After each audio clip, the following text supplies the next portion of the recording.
London, England. Happy Monday. Was that your British accent? Sort of. Not really. Oh, so you're the world traveler today. I'm in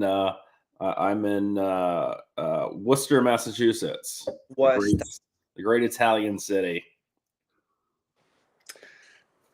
Is Worcester Italian? No. Worcester's name originates from England. The whole New England. Yeah. They were going to go with New Worcester, but they figured Worcester was already too difficult to pronounce. So. Yeah. When I hopped the pond 10 years ago, I was like, hey, we have one of those streets too. Hey, no way. It literally took like 2 or 3, and then I was like, yeah, New England. Dodo. They were really stretching it on the name bank then. Well, no need to, it's the iPhone 87.4. Eventually, they're going to run out of numbers. How long do you think before our phones get replaced? Great question. But what do they get replaced with?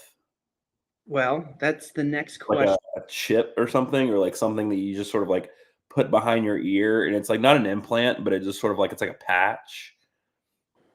You have those like bone speakers, so they put them here, and then you can hear just by the vibrations, which I think is awesome. Yeah, and then you gotta have visual, so maybe there's like a contact lens. I mean, they have the glasses where you can sort of pull up your screen. Ray-Ban, I think Ray-Ban has partnered with Meta or maybe it's I can't remember which company it is, which tech company.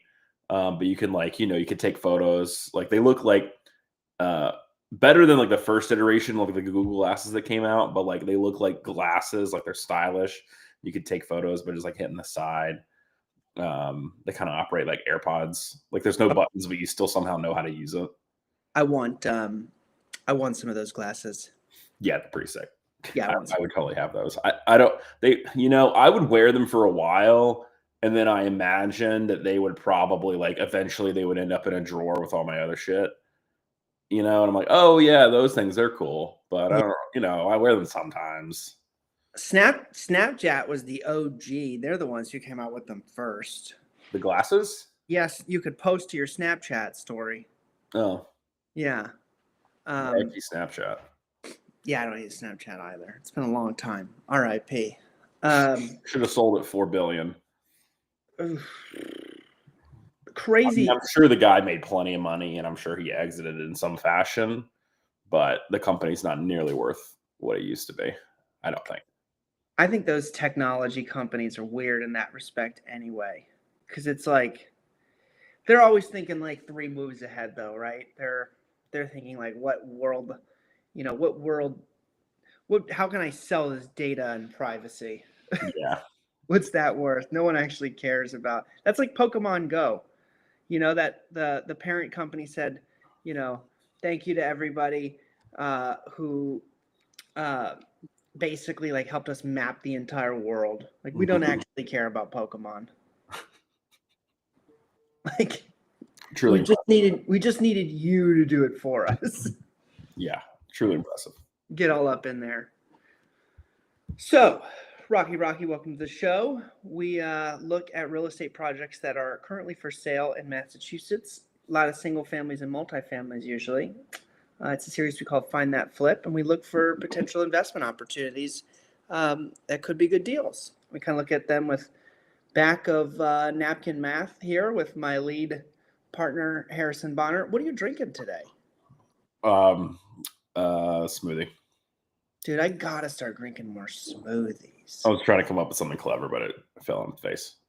What's up, dude? Couple more people. Hola, welcome. Muy bien, y usted. And a little bit of Spanish on today's show. Can you see all of the chats come in, Harrison? Yeah, I could see them on the right, and now I guess Caleb's got them now popping up on the screen. Okay. Yeah. Sometimes they work, sometimes they don't. But yeah, I want to get into more smoothies. I'm trying to become more health conscious. Dude, I have the world's best smoothie recipe. Do it. What is it? Well, it's just it's a banana, some mixed fruit of whatever like kind of frozen fruit you like. Stuff it with spinach, uh, peanut butter, protein powder, um, maybe like some flax seeds or chia seeds or whatever. Um, Greek yogurt, preferably like a flavored one, like a vanilla one or something, Mm. or whatever other flavor you want. Not plain because then it's kind of like too, you know, it's kind of overpowering. What do I say? Peanut butter, Greek yogurt, protein powder, yeah, mixed fruit, banana, spinach, chia seeds or flax seeds, and then I like coconut water. You could use almond milk. You could use water. You could use oat milk, I guess, like whatever, like sort of your preferred, liquid. And yeah, it's a great smoothie. The little seeds always remind me of like being like a bird. Yeah, they're good for you, supposedly. Yeah. I don't know. I don't really like the coconut water. I can't get into it. No, I like it, but Yeah. it's you don't taste it in the smoothie like you normally taste it. But yeah, you can use like almond milk, oat milk, whatever you want. Yeah. Are you working out? Have you been like getting physically fit this year? You're looking good. No, All right. I had like a 2 week span, and I fell off. I need like a trainer to come like wake me up and like hey, they're like, hey, I'm gonna be at your house at 5 o'clock. If you're not outside, I'm gonna knock on the door, and then I'm gonna be in real trouble. Yeah. Yeah. That's what I need. Have you seen that video of like the trainer I need, and it's like a guy coming into the bedroom with a chainsaw? Yeah, that's exactly it. That's exactly it. I need someone else that I'm not gonna let down besides myself. If I wanted to do that, I could have dinner with my dad. Just kidding. Oh, I'm just kidding. Love you, Pops. Yeah. North Carolina, man, is how's the market doing down there? Have you kept tabs on any of that stuff? Not really. It's I think like the Raleigh Durham market that really got crazy in like 21 and 22, and a lot of people moving there. I think that's softened up a bit. It seems to be based on some, just sort of stories that I was hearing. Like my dad was telling me when I was down there that a place that had gone from like 800 a month to like 1800 over like a 10-year period, like is like started to drop back down, it seems. So like some of those areas where it's like got too hot too fast, I think have started to soften, but by and large, I think a lot of the supply caught up, and then also there just wasn't as like the rate at which people were moving there, I imagine started to slow or taper off a bit. So I think in general, the market's still really good. They're still building like crazy. It's still a really desirable place to be.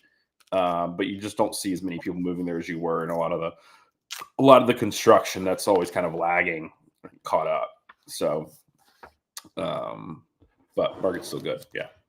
I'll tell you, Massachusetts is a great place to be a real estate investor and or developer. Right now, they're saying we need 200,000 new units, homes, beds in the next 10 years, which, who knows if we can actually build them in that amount of time. My guess is going to be like maybe not, but maybe there's like a lag. If everyone's like finally getting on board with, hey, okay, we need more housing, then maybe they'll just do a bunch of like, megaplexes will get permitted and developed. They'll take 2 to 3 years. It'll kind of stagnate, and then it'll all just right fill a ton. But the question will be like for those units is like, can you even, are you going to get it'll be interesting to see if prices correct at all over the upcoming years. Nose blow. I don't know. Yeah, I don't know either. We will see. Well, in the meantime, talk about some houses. yeah, let's look at a house. All right. Let's see. Can you see this yet? Yeah, I can see it. All right, cool. Are we looking at singles? Friday, I did I think I did this solo on Friday. I dialed it back to like PG-13. But I think I did a case study on our first deal, which 118 Nicholson. I honestly forgot the address. I thought it was 156. I had to find out it was 118 Nicholson.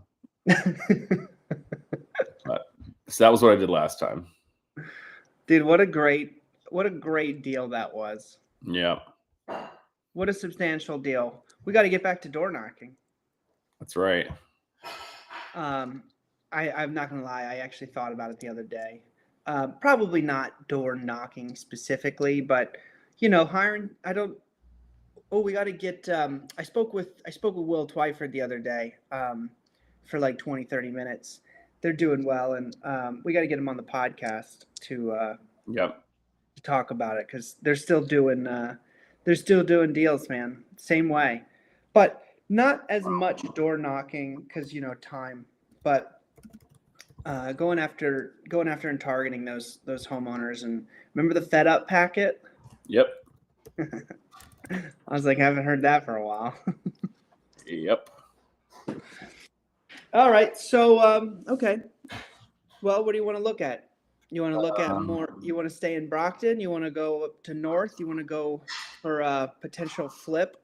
We met an agent in from Springfield here the last Friday when we were doing the podcast. We can look at that deal. Sure. It was 56 Colonial Ave in Springfield. 56 Colonial.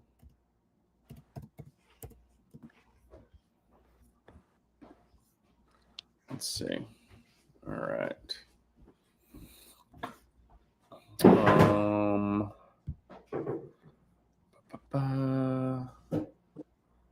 329. This looks kind of done. Yeah. Are we gonna do this from back? We're gonna do this from back to front. I think so. Okay. We don't have to, but we can. I just wasn't sure what the game plan was here. Cute looking house. Yeah. A nice job.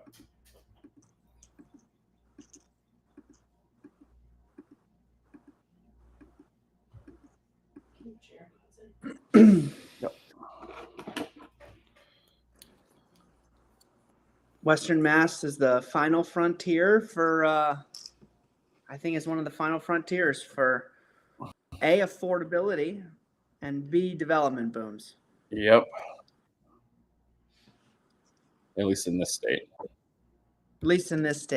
Yes. Yes, depending on where you are, 330 may be affordable. It may not be.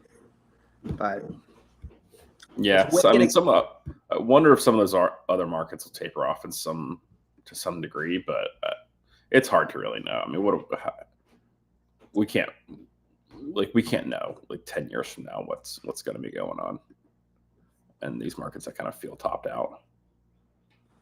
But maybe they'll just stay plateaued for a while. Nice tub. Yeah. Okay, cool. This is a 56 Colonial. I'm curious where this was.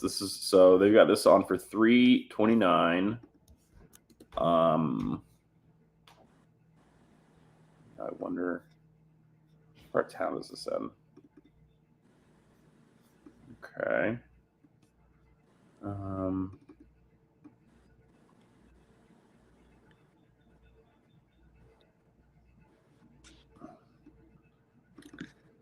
It's kind of in, it's like an all right part of town.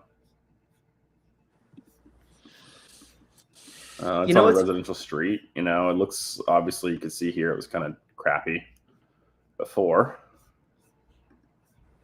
Do you know why the west side of towns is usually the nicer area of the towns? Like, West Springfield's a little bit more expensive than East Springfield. Same thing with Brockton. Does it have something to do with sunsets? It has something to do with the wind moving. I think it was like production manufacturing, and basically like moving the bad smelling stuff downwind, following like your trade winds, I guess, whatever they all move, west to east, and so they would put the stuff in that area, and then they wouldn't have to smell it. So east was always anything to the east was kind of always downwind. Was getting exactly Interesting. getting dumped on a little bit. No, I did not know that. Interesting, right? Yeah, very interesting. Okay, let's see what part of town this is in. Now, I want to see property history on this one, yeah? Because you think this sold... Well, it's I bet it sold for 170. I haven't even looked. Let's see. I think they usually have history on here. Zillow.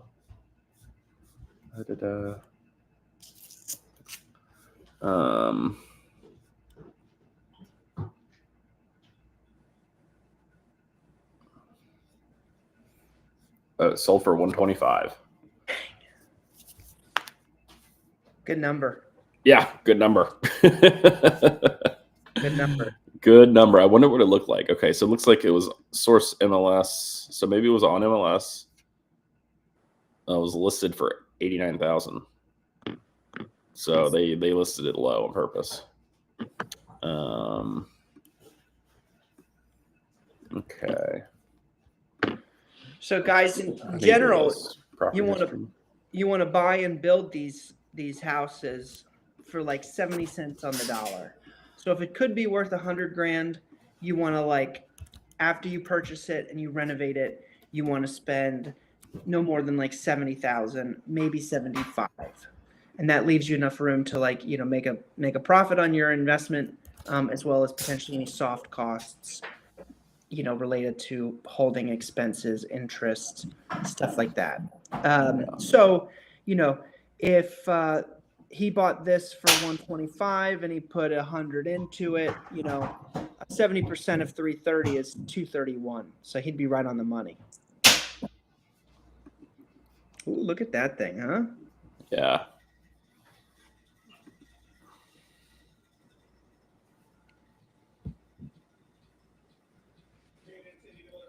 And they did a nice job. Yeah, they probably, they probably spent $100,000 on this. I would say maybe 120. So into it for somewhere between 225 and 245. That's my guess. It's got newer electric though. Yeah, the boiler looks pretty good. It looks like they added in electric heat though, too.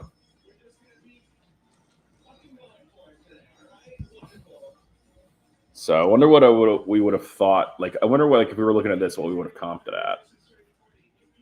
So sold for 125. Results search.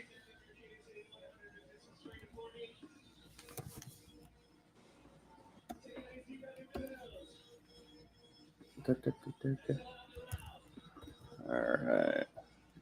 Dude, mom's in the house. Welcome to the show, Mom. Okay, maybe 1 mile. And sold. Oh, we got a lot. Let's go half a mile. Let's go halfsies. Halfsies. Look at all the single families sold within 1 mile. 84. That's a ton. All right. No, what size were we talking? Like,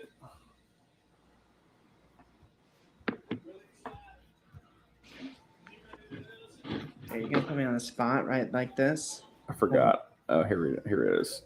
Oh, 2,000 square feet. I think that wasn't as big as it was as the last one was.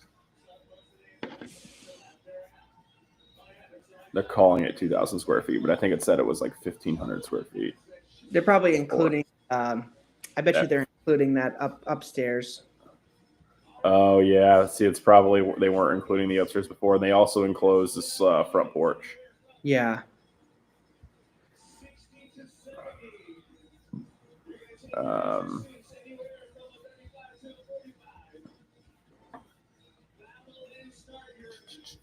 Let's see. Yeah, where's that upstairs? This looks like it's upstairs. I think they're labeling. They might be labeling the master as upstairs. Yeah. There's a bath. There's a. Okay, so you have a tub and a toilet. I wonder if there's a shower up there.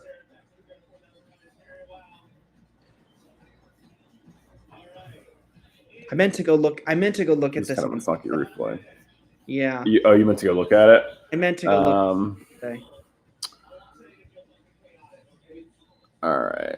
So I think it was like 1,500 square feet. Yeah, I mean, we probably would have comped this in that, see, 315, 320 range. We're trying to get 325.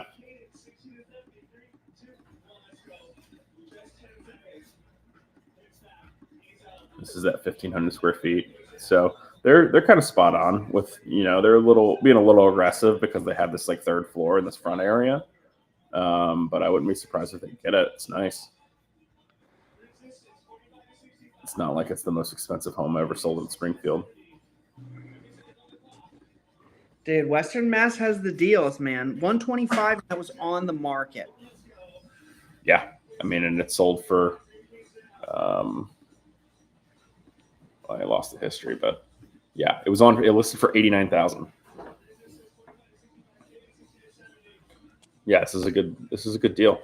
What did they? So they did the shingles. They painted. Painted the whole thing. Redid the driveway. They did all new windows. They probably did a new roof. Obviously, did all the floors. They opened up some of the rooms a little bit. I'm gonna kind of have my fingers crossed for them that the electrical was in pretty good condition. Oh, they did keep the radiators. So they probably added the electric heat as like supplemental. It looks like that box was relatively new in that photo, but the agent did say that the electrical was all new. Like in the renovation? Yep. Yeah, I mean, that could just mean lights. That could just mean lights and outlets. See, they did add some electric baseboard heat, but it could have been in areas that maybe didn't have, that needed some more direct heat. Like that area, the bathrooms, the third floor. Yeah, you can see here. It probably wasn't heated before, so they added these. But I'd like to see photos of the other bedrooms. There was photos of other rooms, right? Like, well, here's one. That's one? Yeah, it must be. It's just not staged. This must be another one. I don't know why they didn't just paint these doors white. It's just me. Harrison Bonner's design. Fine. They got it. This was probably that bathroom that was the old ugly tile. So gutted bathrooms and kitchens, but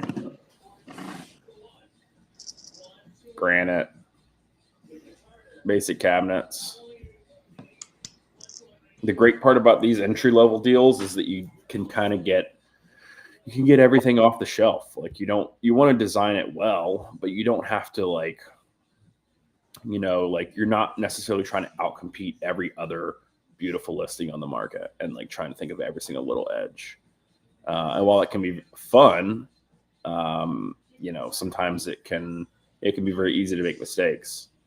And when you're doing something like this, it's just not as it's not where the value is. Yeah, you don't have to reinvent the wheel. Yep. And these entry markets are a little more forgiving in the beginning. Whereas like that $3.2 million house we were looking at in Needham last week at the podcast. If you guys have not checked it out on YouTube, check out the WREI Talk Radio podcast. We interview other cool people that work in the business that are passionate about things. But we just did an episode where we were sitting inside of a $3.2 million home, and like the buyers in that price point are going to be uber particular, and they're going to nitpick everything, and they're going to be very specific on what they're looking for compared to, that kind of entry price point where you're filling more of like an immediate need for your masses, right? You got a bigger buyer pool at that price point. For sure. It's a different game. And it's kind of, like it's relative. So if you're looking at like homes available in a market, the vast majority of homes available in the Springfield market are going to be, either distressed or dated. And distress doesn't always mean that, it's falling apart, but like, it could be a level 2 distress or it could be a level 12 distress, right? And so when you have something that's sort of fresh and new, it's going to stand out much, much more than a market like Needham, where everything is pretty nice and it becomes easy to sort of like your nice product gets lumped in with all the other nice products. And it becomes much harder to stand out. And that's what you want, is you want your listing to stand out in a good way. Yeah, totes. Cool. So, well, that was a nice deal. And yeah, I mean, there's tons of, we've found a number of deals in Holyoke or Springfield that are kind of very similar to that. Similar price points, purchase, rehab, and exit. That very first one in Holyoke was kind of right around there. Actually, I wonder if that's closed. You want to check on that really quick? Sure. Hold on, let me. I closed out my screen. I was like, oh, I wonder if I'll leave this back. But it was a very similar price point in entry and exit. What was that? It was a single family contingent. Oops, what the heck is this? Holyoke.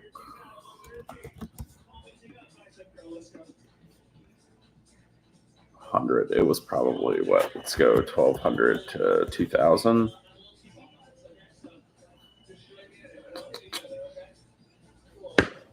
Ooh, Caleb, can you share the screen? Oh, here it is. Sold for $136.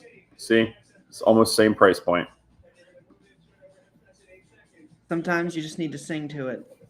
This is a better neighborhood, similar quality house, similar like sort of starting place. Yeah, this will buddy. probably list for, I forget what we said initially, but my guess is this will probably list in that 325 to 340 range. Oh yeah.